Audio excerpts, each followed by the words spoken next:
Chapter 5 of Treasure Island. Treasure Island by Robert Louis Stevenson. Chapter 5. The Last of the Blind Man. My curiosity, in a sense, was stronger than my fear, for I could not remain where I was, but crept back to the bank again, whence, sheltering my head behind a bush of broom, I might command the road before our door. I was scarcely in position ere my enemies began to arrive, 7 or 8 of them, running hard, their feet beating out of time along the road, and the man with the lantern some paces in front. 3 men ran together, hand in hand, and I made out, even through the mist, that the middle man of this trio was the blind beggar. The next moment his voice showed me that I was right. "Down with the door!" he cried.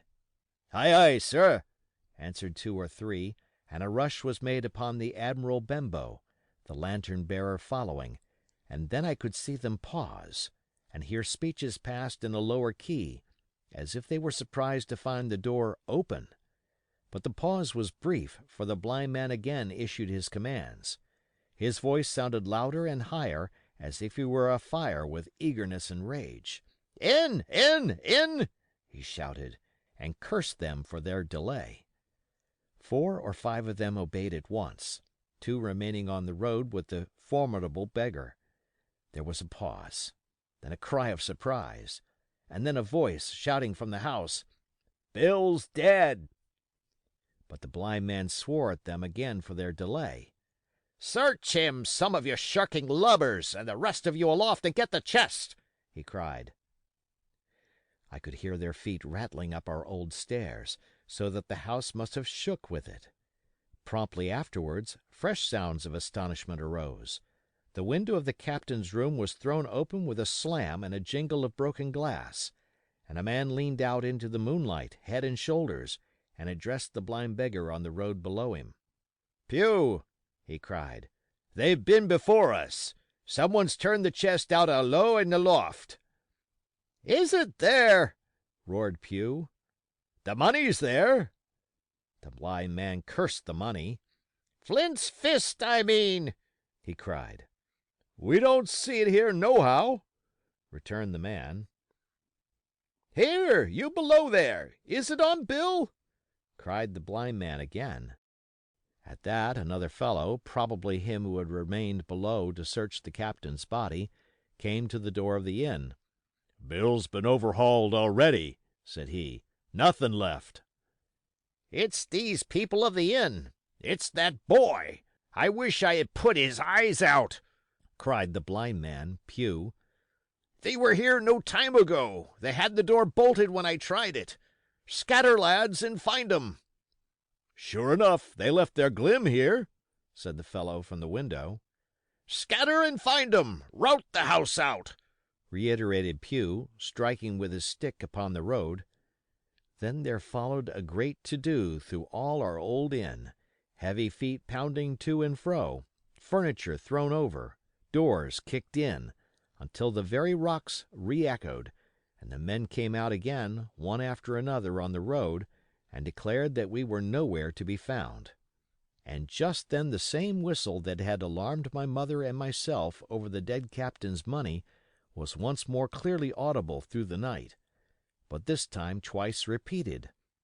I had thought it to be the blind man's trumpet, so to speak, summoning his crew to the assault, but I now found that it was a signal from the hillside towards the hamlet, and, from its effect upon the buccaneers, a signal to warn them of approaching danger.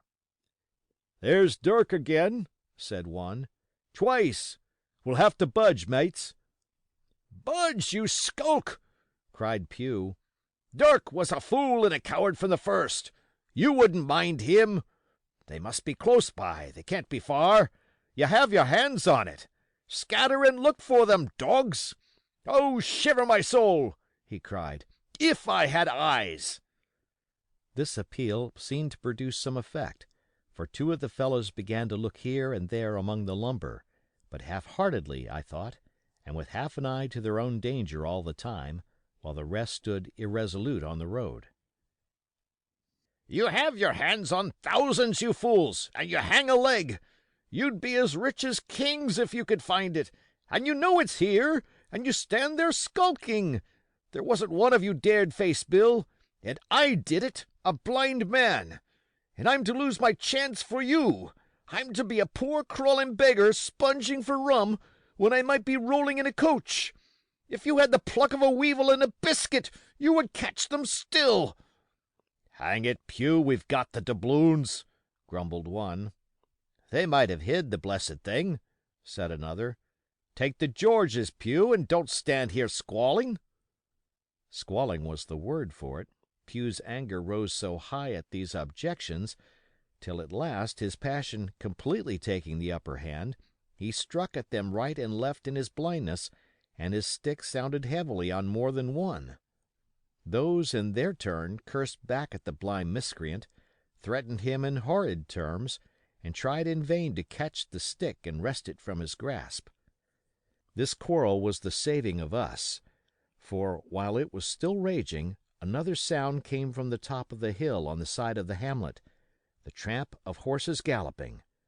Almost at the same time a pistol shot, flash, and report came from the hedge side, and that was plainly the last signal of danger, for the buccaneers turned at once and ran, separating in every direction, one seaward along the cove, one slant across the hill, and so on, so that in half a minute not a sign of them remained but Pew.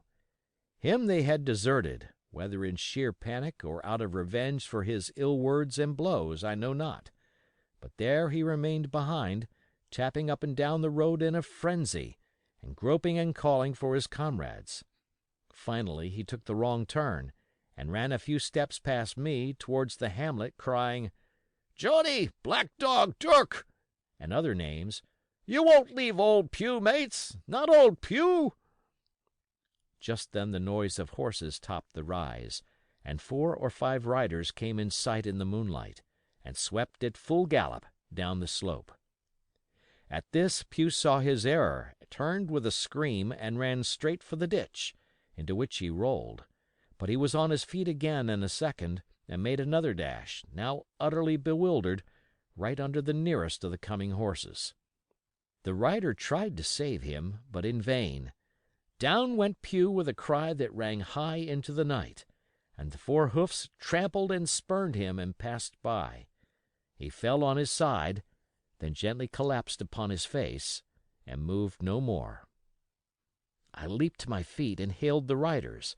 They were pulling up, at any rate, horrified at the accident, and I soon saw what they were. One, tailing out behind the rest, was a lad that had gone from the hamlet to Dr. Livesey's.